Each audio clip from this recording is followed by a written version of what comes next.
51 number question हम लोग देखेंगे। Who was the first proponent of the doctrine of passive resistance? निष्क्रिय प्रतिरोध के प्रतिपादक कौन है, प्रवर्तक कौन है?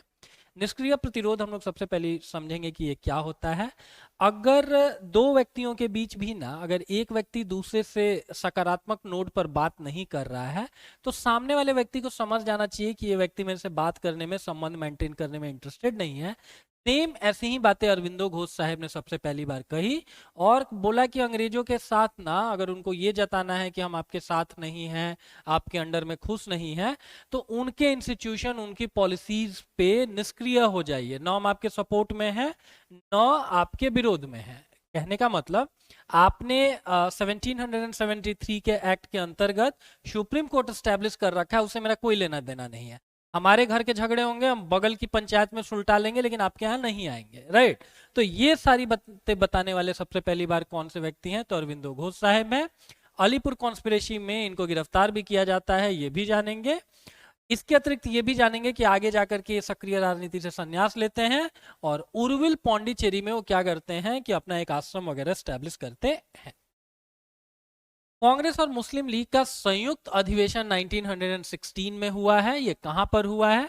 तो संयुक्त अधिवेशन ऐसी जगह पर ही होगा ना जहां पे ये दोनों लोग अपना अपना वार्षिक अधिवेशन कर रहे हो, और वो जगह कौन सी है? लखनऊ है, ठीक है। और इस सम्मेलन में के अंतर्गत इस समझौते को करवाने के लिए बाल गंगाधर तिलक और एनी बेसेंट साहिबा ने बहुत मेहनत की थी। ये भी एग्जाम में पूछता है कि किन दो लोगों के प्रयास से ये समझौता हो सका? तो एनी बेसेंट और बाल गंगाधर तिलक साहब। पेरियार के नाम से किन को जाना जाता है? तो ईवी रामास्वामी नायकर साहब को जाना जाता है पेरियार के नाम से। इस क्वेश्चन को देखेंगे। निम्नलिखित में से किसको सीमांत गांधी या फ्रंटियर गांधी कहा जाता है? तो एक वहां पाकिस्तान के बलूच प्रांत के पश्तून थे, ठीक है, उनका क्या नाम था? उनका नाम था खान अब्दुल गफ्फार खान साहब, जिन्होंने एक ऑर्गेनाइजेशन भी बनाया हुआ था, खुदाई खिदमतगार करके। आगे जाकर के इनके क्रेडेंशियल्स इतने बड़े हैं कि 1987 में एक पाकिस्तानी नागरिक होने के बावजूद भी ना, इनको भारत रत्न से भारत सरकार सम्मानित करती है। अलीगढ़ मुस्लिम यूनिवर्सिटी से ये पढ़े हुए थे और आजादी के समय चाहते थे कि इनका जो भी प्रोविंस है, इनका जो भी क्षेत्र है, वो इंडिया में मिले।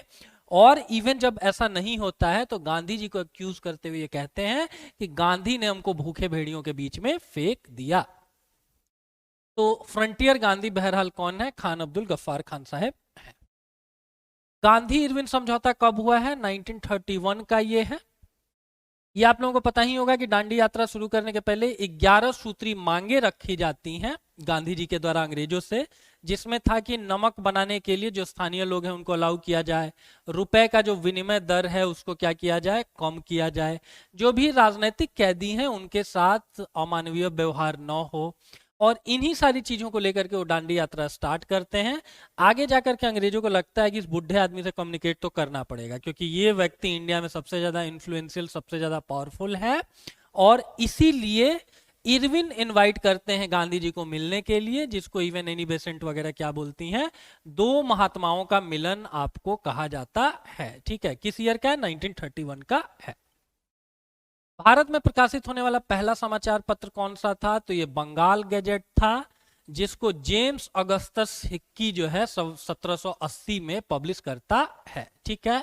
और आगे जाकर के अंग्रेजों के खिलाफ गॉसिप खबरें छापने के आरोप में इस न्यूज़पेपर को बैन भी किया जाता है। नाम भी याद रखना है आपको, ईयर भी याद रखना है, और जेम्स अगस्तस हिक्की का नाम याद रखना है। पहला इंडिया का न्यूज़पेपर बंगाल गैजेट, ये भी याद रखना है। 1858 की महारानी विक्टोरिया की घोषणा, ये घोषणा क्या थी? 1857 का जो युद्ध महाविद्रोह था, उसकी समाप्ति के बाद भी अंग्रेजों को लगा कि अब इंडिया को ऐसे ढुलमुल रवैये के साथ नहीं आपको चलाया जा सकता है। यहाँ के लोगों के आंतरिक मामलों में हस्तक्षेप करेंगे, देसी राज्य रजवाड़ों को डॉक्ट्रिन ऑफ लैप्स के तहत खत्म कर देंगे, तो ये लोग भी रिवोल्ट करेंगे। इसको लेके महारानी विक्टोरिया की घोषणा की गई है इलाहाबाद में। उस घोषणा पत्र को पढ़ने वाला वही व्यक्ति है जो उस समय भारत का गवर्नर जनरल था, और ये व्यक्ति और कोई नहीं है, वही व्यक्ति है जिसने 1857 के महाविद्रोह का दमन किया, और वो व्यक्ति है लॉर्ड कैनिंग। अगले में देखिए, निम्नलिखित में से किस आंदोलन का नेतृत्व महात्मा गांधी ने नहीं किया? इंडिया में पहला मूवमेंट इनका चंपारण, असहयोग और सविनय अवज्ञा 1920 और 1903 में 30 में इन्होंने लीड किया ही है। वहाबी आंदोलन एक सैयद अहमद थे रायबरेली के, सोशियो रिलीजियस ये मूवमेंट था, इससे गांधी जी का कुछ भी लेना देना नहीं था। आज के समय में बोला जाता है कि एक्सट्रीमिज्म को भी प्रमोट करने में इस आंदोलन का थोड़ा योगदान रहा।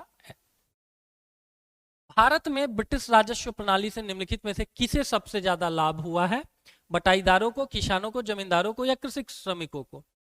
भारत के लगभग 19% भूभाग पर जमींदारी सिस्टम लगाया गया, जिसमें बहुत प्रोमिनेंट तरीके से बंगाल था, और उस समय के बंगाल में बिहार और उड़ीसा भी इंक्लूडेड थे।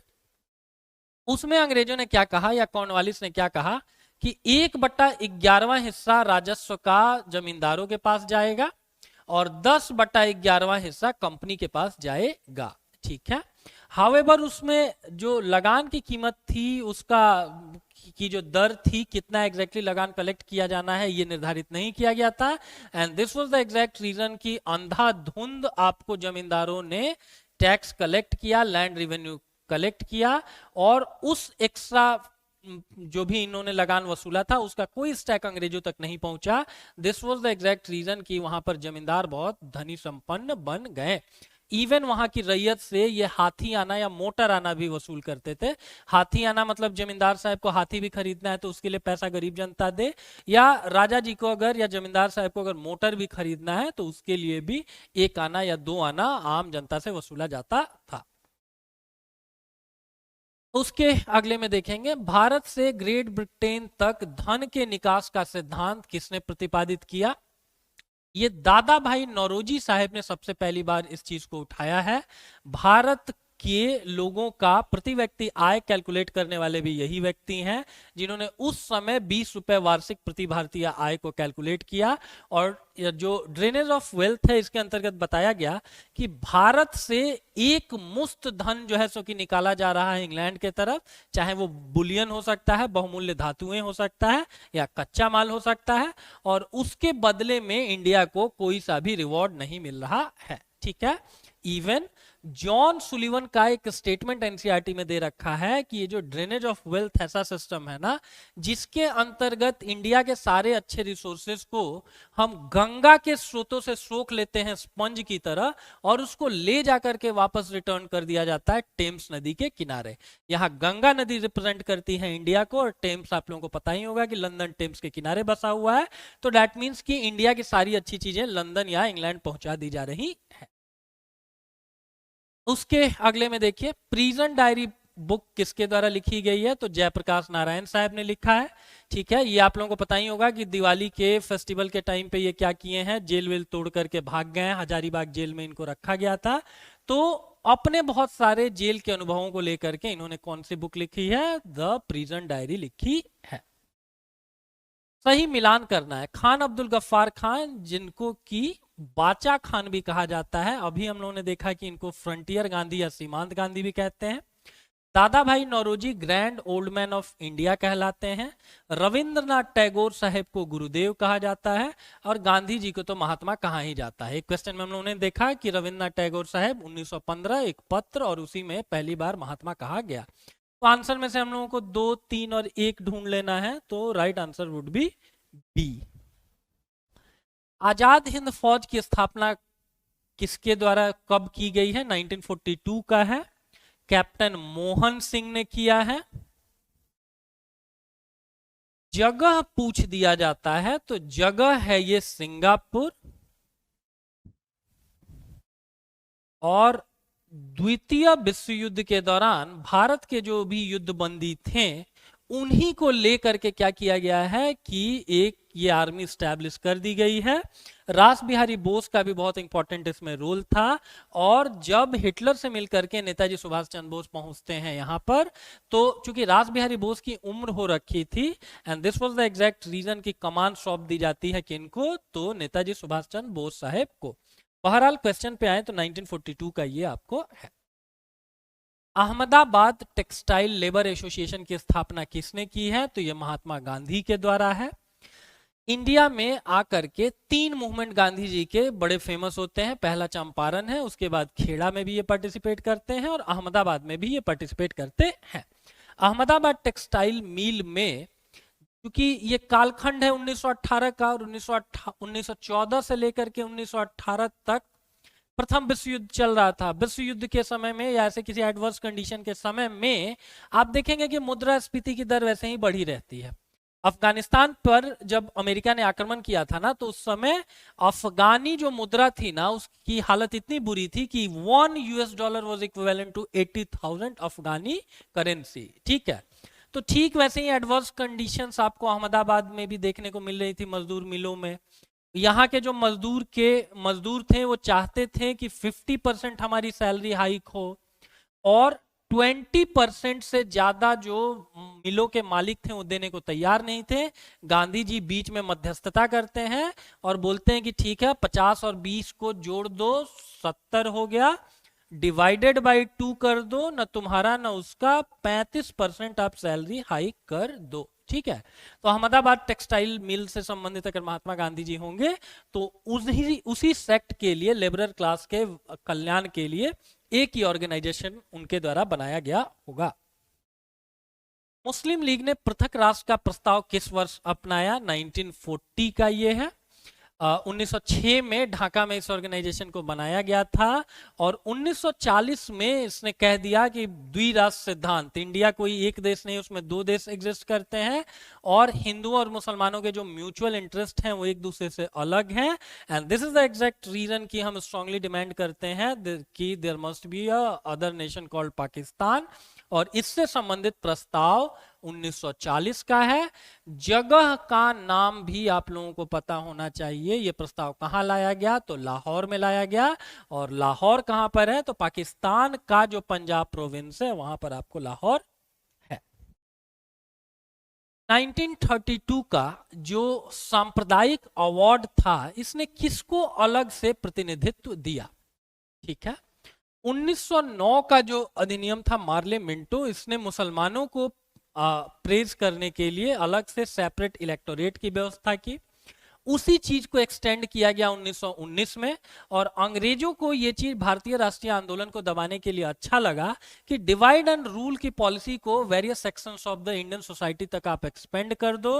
And this was the exact reason कि मैकडोनल का एक सांप्रदायिक अवार्ड था, इसके अंतर्गत सेपरेट इलेक्टोरेट या सेपरेट रिप्रेजेंटेशन दिया गया हरिजन्स को, और इसी के अगेंस्ट महात्मा गांधी एक पूना पैक्ट, पहले तो आमरण अनशन पर बैठते हैं और अंबेडकर साहेब के साथ पूना पैक्ट साइन करते हैं। उस पूना पैक्ट में गांधी जी बोलते हैं कि अंग्रेज आपको सेपरेट इलेक्टोरेट या सेपरेट रिप्रेजेंटेशन के अंतर्गत 71 सीटें दे रहे हैं ना, हम आपको as high as 147 seats offer कर रहे हैं, बट ऑन वन कंडीशन कि कोई सेपरेट इलेक्टोरेट नहीं होगा। तो आज के समय का जो यूनाइटेड हिंदू सोसाइटी है ना, इसको लेकर के भी देखेंगे तो गांधी जी का एक इनडायरेक्ट यहां पर आपको क्रेडेंशियल दिखेगा। बहरहाल क्वेश्चन में आए तो इसका राइट आंसर क्या होगा? ए। जलियांवाला बाग हत्याकांड किस शहर में हुआ है? तो ये अमृतसर की कहानी है, 13 अप्रैल और 1919। गोल्डन टेम्पल से काफी पास में ये जगह है, राइट, और वैसाखी के दिन लोग इकट्ठा हुए थे और उसी जनता के ऊपर अंधाधुंध गोलियां वगैरह चला दी गई। ठीक है, स्वराज पार्टी की स्थापना किसकी विफलता के बाद की गई? स्वराज पार्टी स्टैब्लिश करने वाले देश बंधु चित्तरंजन दास। ये भी जानेंगे कि देश बंधु किनको कहा जाता है? चित्तरंजन दास साहेब को। साथ में इनके कौन थे? नेहरू जी के पिताजी थे, दैट इज मोतीलाल नेहरू। और किस समय ये बनाया गया है? तो 1 जनवरी 1923 को इसको स्टैब्लिश किया गया है। अब आप खुद देख लीजिए कि 1923 के समय कौन सा आंदोलन विफल हुआ है। तो असहयोग आंदोलन अगर आप देखेंगे ना, नॉन कोऑपरेशन मूवमेंट, तो 1920 से लेकर के 22 तक रहा है। चौरी चौरा की घटना के बाद गांधी जी इसको बंद करते हैं, तो फिर राइट आंसर आपको हो जाएगा ए। 1857 के विद्रोह की पहली गोली मंगल पांडे ने कहां पर चलाई है? 1857 के विद्रोह के समय में ये 34वीं NI के मेंबर थे। और इन्हीं का एक नारा है मारो फिरंगी को, ठीक है, बलिया डिस्ट्रिक्ट से ही आते थे। ये कहां पर पोस्टेड थे? बैरकपुर में थे, और बैरकपुर आज के समय का वेस्ट बंगाल है। निम्नलिखित में से कौन सा स्थान भारत में पुर्तगालियों का मुख्यालय था? कौन सी जगह पर इनका मुख्यालय था? तो इनिशियली ये लोग कोचीन के आसपास आए थे, राइट, बट लेटर ऑन जो मुख्यालय था वो गोवा ट्रांसफर कर दिया गया। लाला लाजपत राय जब पुलिस की बर्बरता के शिकार हुए थे, what was Lala Lajpat Rai demonstrating against when he was succumbed to police brutality? जब इनके ऊपर लाठीचार्ज किया गया है तो ये किस चीज का विरोध कर रहे थे? इसी आंदोलन में इस एक पर्टिकुलर चीज के विरोध में 3 लोगों को बहुत बुरे तरीके से लाठी से मार पड़ी है। एक जीबी पंत साहेब हैं, दूसरे स्वयं जवाहरलाल नेहरू साहेब हैं, तीसरे लाला लाजपत राय थे, और दुर्भाग्यपूर्ण परिस्थितियों में सर के पीछे चोट लगने के कारण इनकी मृत्यु होती है, और इसी का बदला लिया जाता है सॉन्डर्स की हत्या करके। ये किस चीज का विरोध कर रहे थे? साइमन कमीशन का विरोध कर रहे थे। साइमन गो बैक 1927 का ये एक कमीशन था। इंडिया 1928 में आता है। विरोध इसलिए कि आप इंडिया के लिए कॉन्स्टिट्यूशनल रिफॉर्म बता रहे हैं, और आपके जितने भी 7 मेंबर्स हैं उनमें एक भी इंडियन नहीं है। किसने कहा था कि भारत की आत्मा गांव में बसती है? Who said that India soul lives in the villages? ये महात्मा गांधी का आपको स्टेटमेंट है। इसीलिए बोला जाता है कि 73rd और 74th अमेंडमेंट जो है ना, वो गांधीवादी दर्शन को ही क्या करता है? पॉलिटिकल आपको बेस प्रोवाइड करता है। और इवन इस चीज को लेकर के महात्मा गांधी और अंबेडकर साहब के बीच एक पॉलिटिकल डिस्कशन, पॉलिटिकल डिबेट भी था। अंबेडकर साहब का मानना था कि जो भी गांव हैं वो नैरो माइंडेड सोच के गढ़ हैं, वहां जातिवादिता देखने को मिलती है, कोई एक दूसरे के साथ कांटेक्ट में नहीं रहना चाहता है, मॉडर्न सोच के लिए जगह नहीं होती है। वहीं गांधी का कहना था कि नहीं, इंडिया एंशिएंट टाइम से अपने गांव के दम पर ही एग्जिस्ट करता है, यहाँ बार्टर सिस्टम है, बहुत ज्यादा लोगों को एक बाहरी दुनिया से कुछ लेना नहीं पड़ता है।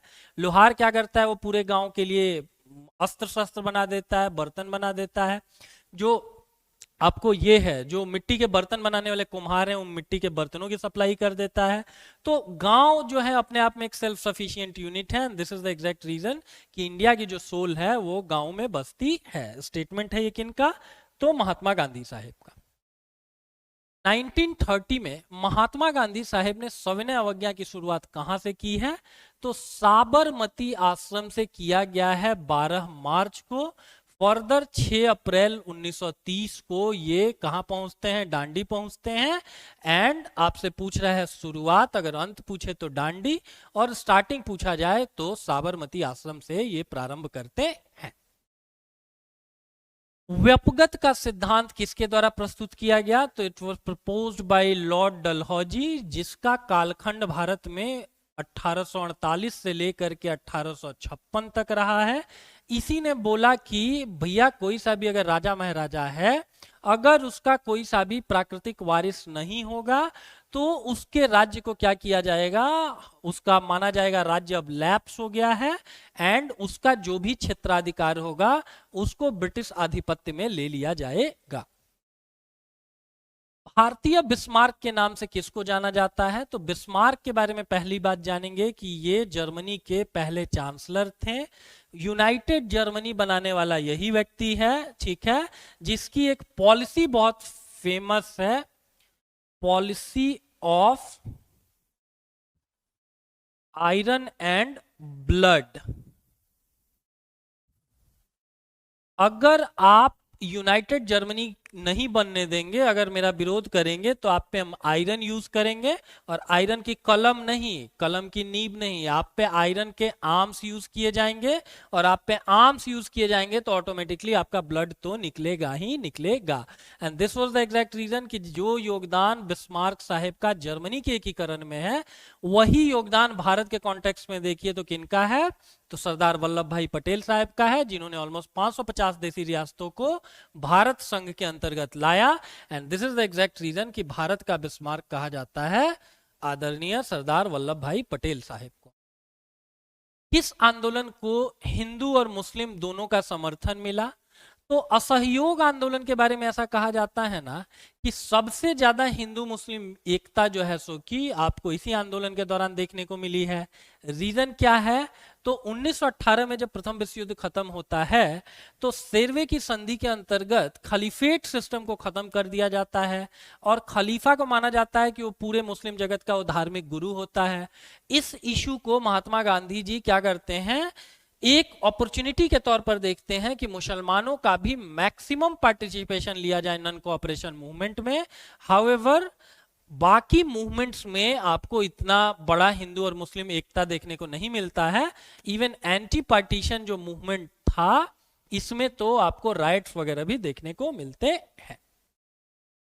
लॉर्ड माउंटबेटन के बाद प्रथम भारतीय गवर्नर जनरल कौन थे? जब माउंटबेटन चले जाते हैं तो जब तक हमारा संविधान नहीं बना था तब तक हम लोग 1935 के एक्ट के द्वारा ही प्रशासित होते हैं और उस समय सी राजगोपालाचारी प्रथम भारतीय गवर्नर जनरल बनते हैं। दूसरे की नौबत ही नहीं आती है क्योंकि तब तक हमारा संविधान 26 जनवरी 1950 आते आते लागू हो जाता है। अखिल भारतीय मुस्लिम लीग की स्थापना आगा खान ने की है, 1906 में की है और ढाका में की है। कौन सा सही सुमेलित है? सुरेंद्र नाथ बनर्जी साहेब का कोई मेजर कंट्रीब्यूशन यहां नहीं रहा है। हाँ, इन्होंने किस चीज को लीड किया है? तो स्वदेशी आंदोलन को लीड किया है।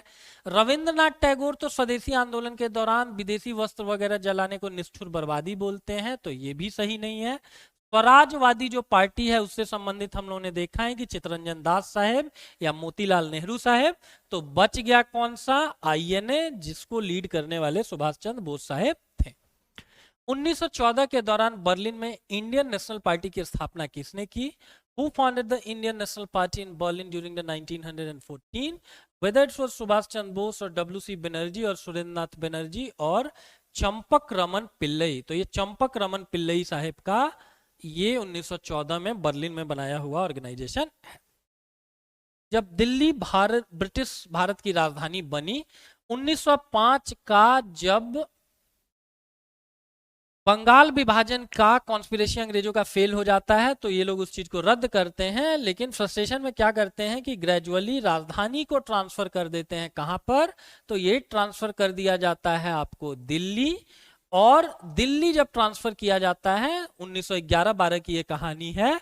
तो उसी समय का एक और हिस्टोरिकल फैक्ट आप लोगों ने पढ़ रखा होगा कि उसी समय रास बिहारी बोस एक उस समय हार्डिंग के काफिले पर बम फेंकते हैं, जिसको दिल्ली कॉन्स्पिरेसी या चांदनी चौक कॉन्स्पिरेसी कहा जाता है।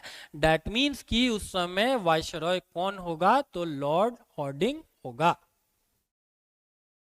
उसके अगले में देखेंगे वो कौन से नेता थे जिन्होंने 1923 में मोतीलाल नेहरू साहब के साथ मिल करके स्वराज पार्टी स्टैब्लिश किया। He is none other than Chittaranjan Das, जिनको देश बंधु भी कहा जाता है।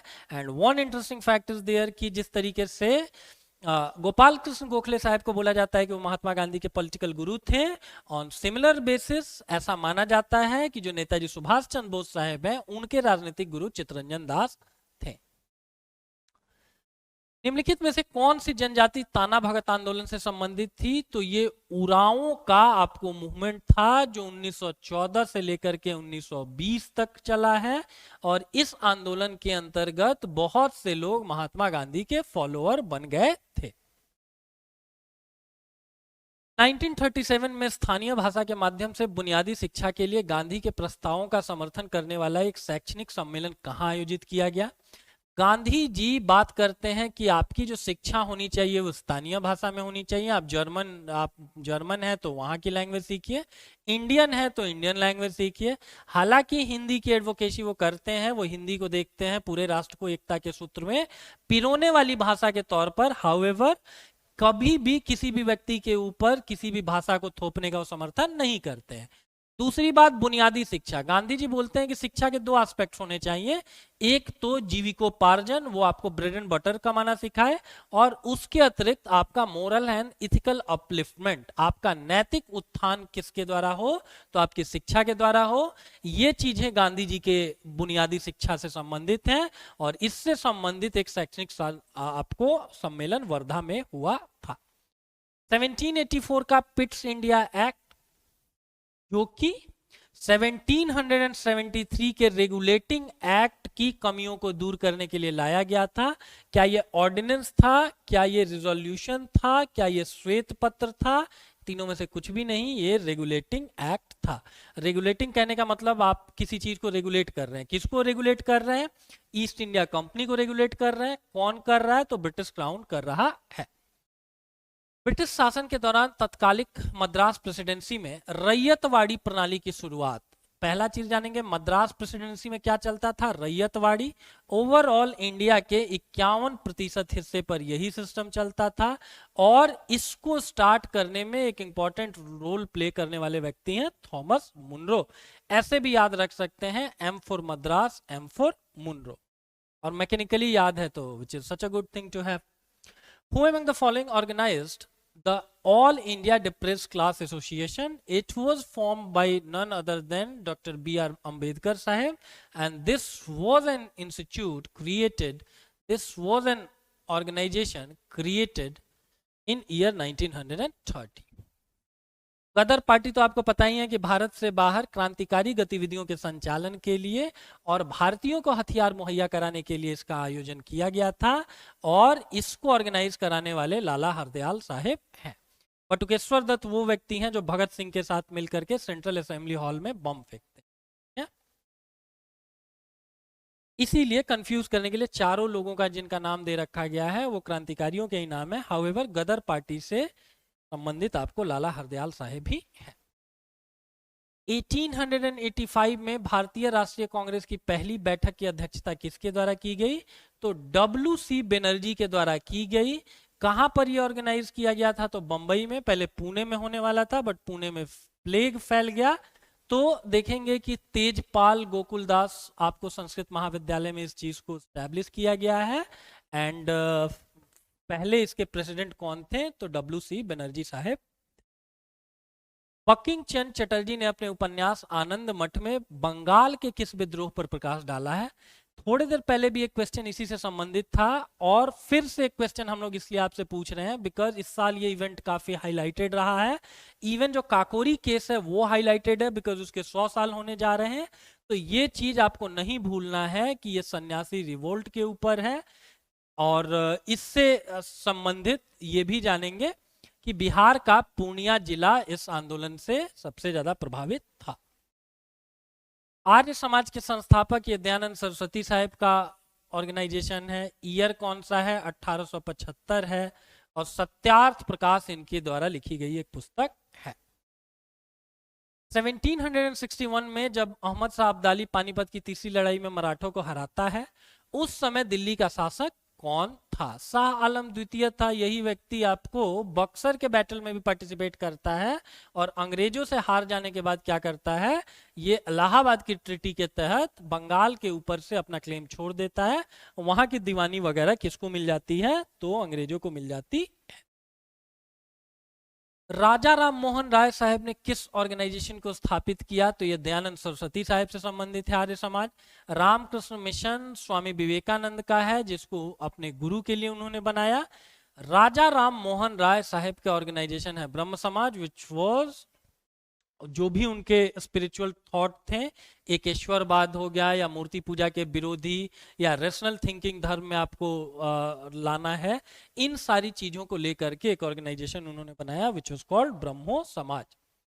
यंग इंडिया और हरिजन के संपादक कौन थे? तो हरिजन शब्द ही कॉइन किया गया है महात्मा गांधी का, जिनको इस देश में बहुत सारे लोगों के द्वारा अछूत कहा जाता था। उनके लिए एक पॉजिटिव शब्द इस्तेमाल में लाए हैं गांधी जी। हरि मतलब ईश्वर, भगवान विष्णु, जन मतलब आदमी, खुद भगवान विष्णु का आदमी, खुद जो ईश्वर को सबसे ज्यादा प्रिय है, दैट इज हरिजन। ये कुछ वैसा ही है जैसे मोदी जी ने भी अभी प्रोस्पेक्टिव चेंज किया है ना।